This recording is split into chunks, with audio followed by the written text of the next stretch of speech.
माघ मास के शुक्ल पक्ष की जो पंचमी तिथि आती है, उसी पंचमी तिथि के दिन जो है बसंत पंचमी का जो पर्व बनाने का विधान है। और आज ही के दिन भारत में बसंत ऋतु का आरंभ भी होता है। इस दिन माँ सरस्वती की पूजा का जो है विशेष विधान है। बसंत पंचमी की पूजा सूर्योदय के बाद और दिन के मध्य भाग से पहले की जाती है। पूर्वाहन, जिसको पूर्वाहन काल कहा जाता है, उस पूर्वाहन काल में ही माँ सरस्वती की पूजा करने का विशेष महत्व है। विद्यारंभ, नवीन विद्या प्राप्ति, गृह प्रवेश के लिए बसंत पंचमी को पुराणों में भी जो अत्यंत श्रेष्ठ माना गया है। और यदि वो कार्य बसंत पंचमी के दिन कर दिया जाता है तो यह बसंत पंचमी के दिन इस कार्य को करने का यह विशेष जो है फल जो है मनुष्य को प्राप्त हो जाता है। महाकवि कालिदास ने ऋतु संहार नामक काव्य में इसे जो है सर्वप्रिय चारुतर बसंते कह करके अलंकृत किया।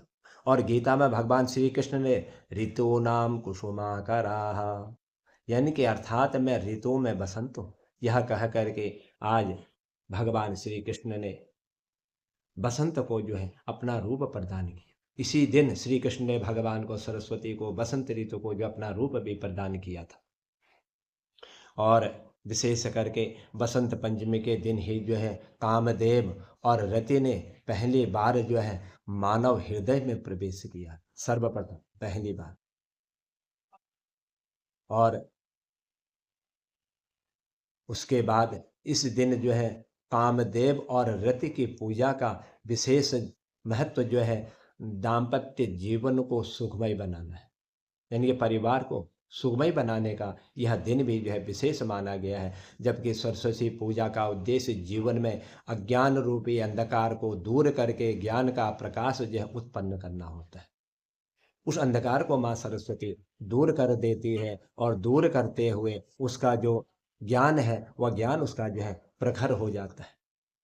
बसंत पंचमी के दिन विशेष करके माता पिता अपने छोटे बच्चों को जो है विद्या प्रारंभ का ज्ञान भी करवाते हैं, उसी दिन शुरुआत करते हैं। ज्योतिष के अनुसार तो इस दिन बच्चे की जिह्वा पर सहज से ए बनाना चाहिए, जिससे बच्चा ज्ञानवान होता है, वह शिक्षा जल्दी ग्रहण करने वाला होता है। यह विशेष जो है माँ सरस्वती की ही कृपा है कि सरस्वती की ही कृपा से यह सब कार्य जो है पूर्ण होते हैं। 6 माह पूर्ण हो चुके बच्चे को अन्न का पहला निवाला भी जो है इसी बसंत पंचमी के दिन खिलाने का विशेष महत्व है। इसीलिए बसंत ऋतु प्रेम की ऋतु मानी गई। इसीलिए कामदेव अपने बाण से इस बसंत ऋतु में ही उन्होंने अपना पहला बाण चढ़ाया।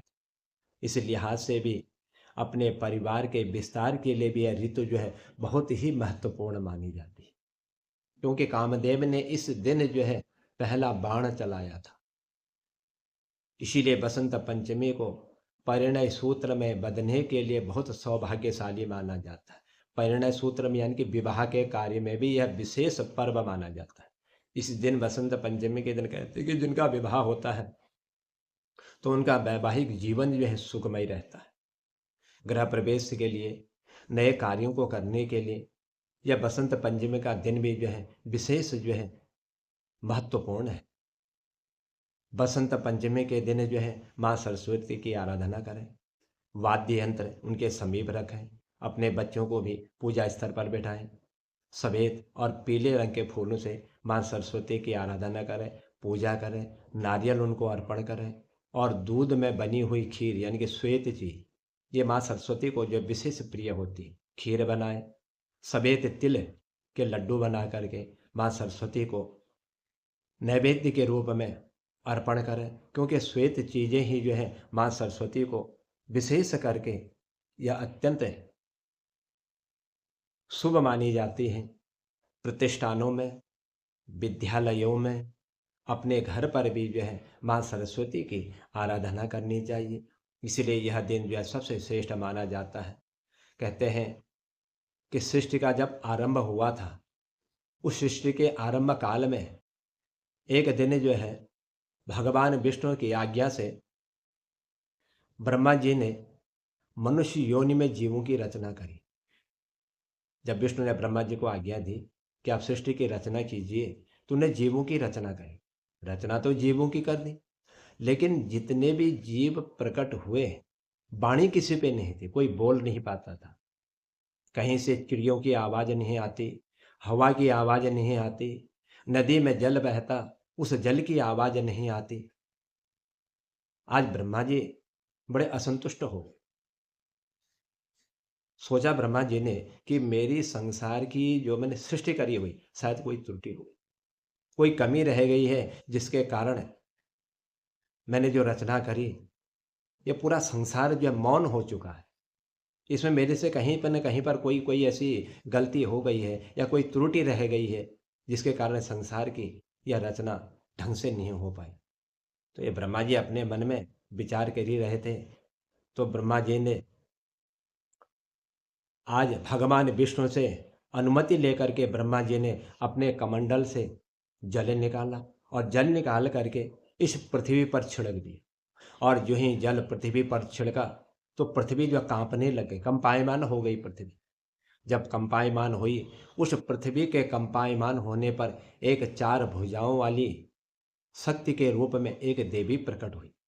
और शक्ति के रूप में जब यह देवी प्रकट हुई, इसने जो है एक हाथ में वीणा, दूसरे हाथ में वर मुद्रा को यह लिए हुई थी। और जब वह वर मुद्रा को लिए हुए, पुस्तक को हाथ में, माला को हाथ में लिए हुए थी, तो ब्रह्मा जी ने आज अनुरोध किया इस देवी के रूप को देख करके। सोचा ब्रह्मा जी ने, कमंडल है, पुस्तक है, माला है, ज्ञान मुद्रा है, निवेदन किया। ब्रह्मा जी ने कहा कि हे सरस्वती देवी, मैं आपको दंडवत प्रणाम करता कि आज आपके दर्शन से शायद मेरे इस सृष्टि में यदि कोई त्रुटि हो गई हो, शायद मुझे लगता है कि आज वो त्रुटि मेरी पूरी हो जाएगी। इसलिए आदेश दिया ब्रह्मा जी ने, सरस्वती से कहा कि हे सरस्वती देवी, एक निवेदन आपसे करना चाहता हूँ कि आप जो है, ये जो आपके हाथ में वीणा है, कृपया करके इस वीणा की तान सुनाइए। आज ब्रह्मा जी ने माँ सरस्वती को जो ही वीणा बजाने का आदेश दिया, आज सरस्वती ने ब्रह्मा जी के कहने पर वीणा बजानी प्रारंभ करी। जो ही सरस्वती ने वीणा बजाई, उस वीणा के बजने से ही उससे जो सुर निकले थे, उस सुर से ही जो है पूरी पृथ्वी पर जो है कोलाहल हो गई। जीव जंतु इनकी आवाज निकलने लगी। जो समुद्र में जल बह रहा था, उस जल की सरसराहट के साथ आवाज आने लग गई। हवा जो चल रही थी, हवा की आवाज आने लगी, पत्ते हिलने लग गए। तो ब्रह्मा जी बड़े प्रसन्न हुए और प्रसन्न होकर के आज ब्रह्मा जी ने जो है इस सरस्वती देवी को जो है सरस्वती के रूप में संबोधन किया। और सरस्वती के रूप में संबोधन करते हुए कहा कि हे देवी, कि हे सरस्वती, तुम जो है बागेश्वरी हो, वाणी को देने वाली हो। हे भगवती शारदा, वीणा वादनी, बाग देवी, न जाने कितने कितने नामों से आज ब्रह्मा जी ने सरस्वती का जो है नाम उच्चारण कर दिया। बहुत से नाम आज ब्रह्मा जी ने सरस्वती को सरस्वती के रखे।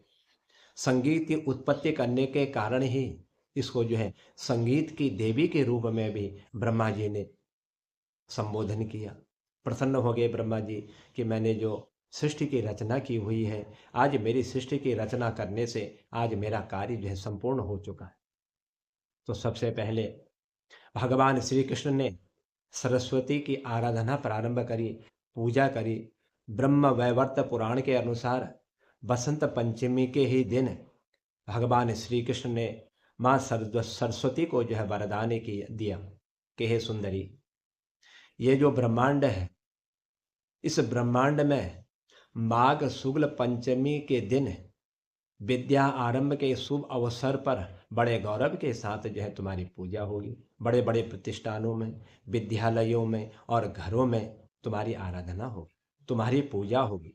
मेरे वर के प्रभाव से आज से लेकर के जब तक ये संसार का प्रलय नहीं हो जाता, प्रत्येक कल्प में, चाहे वह मनुष्य हो, मनुगण हो, या देवता हो, या राक्षस हो, या सिद्ध हो, या गंधर्व हो, ये जो भी हो, ये जो है बड़ी पवित्रता के साथ जो है तुम्हारी पूजा करेंगे और तुम्हारा जो है स्तुति करेंगे, तुम्हारा गायन करेंगे और इस प्रकार से कलश अथवा पुस्तक में तुम्हें जो है आवाहित करेंगे। एक कलश में तुम्हारे नाम का उच्चारण करेंगे, क्योंकि तुम जो है वाग्वादिनी हो। इसीलिए पुस्तक में भी जो है तुम्हारा आवाहन, तुम्हारा पूजन करेंगे। उसके पश्चात ब्रह्मा, विष्णु, शिव और इंद्र आदि देवताओं ने माँ भगवती सरस्वती की आराधना प्रारंभ करी। तब से माँ सरस्वती संपूर्ण प्राणियों द्वारा सदा जो है पूजित होने लग गई। इसका पूजा जो है सभी लोग करते हैं, और विशेष करके ओम ऐं सरस्वती नमः इस मंत्र का जो व्यक्ति या जो विद्यार्थी 108 बार जो है जप कर लेता है, उसकी बुद्धि जो है प्रखर हो जाती है, उसका ज्ञान जो है बढ़ने लग जाता है। क्योंकि यह सरस्वती जो है ज्ञान की देवी है, यह बुद्धि की देवी है। इसीलिए सरस्वती का पूजन और सरस्वती का नाम लेने में जो है मंत्र का उच्चारण करना चाहिए, कहना चाहिए, सरस्वती नमस्तुभ्यं वरदे काम रूपिणी विद्यारंभ करिष्यामि सिद्धिर्भवतु मे सदा। इस प्रकार जो है माँ सरस्वती का आवाहन करना चाहिए, माँ सरस्वती की जो है आराधना करनी चाहिए। माँ सरस्वती कल्याण करने वाली, विद्या को देने वाली है। तो ब्रह्मा जी का कार्य संपूर्ण हुआ। श्री कृष्ण भगवान ने भी जो है इनको वरदान दिया था, कल्प कल्प तक जो है इस संसार में यह सरस्वती की आराधना जो है प्रारंभ हो गई। यह सब भगवान कृष्ण के और ब्रह्मा जी के ही द्वारा यह कार्य जो है संपूर्ण हुआ। और इसी दिन जो है कामदेव ने इस बसंती ऋतु में ही सबसे पहला बाण चलाया था। इसीलिए इसको जो है प्रेम की ऋतु भी माना जाता है।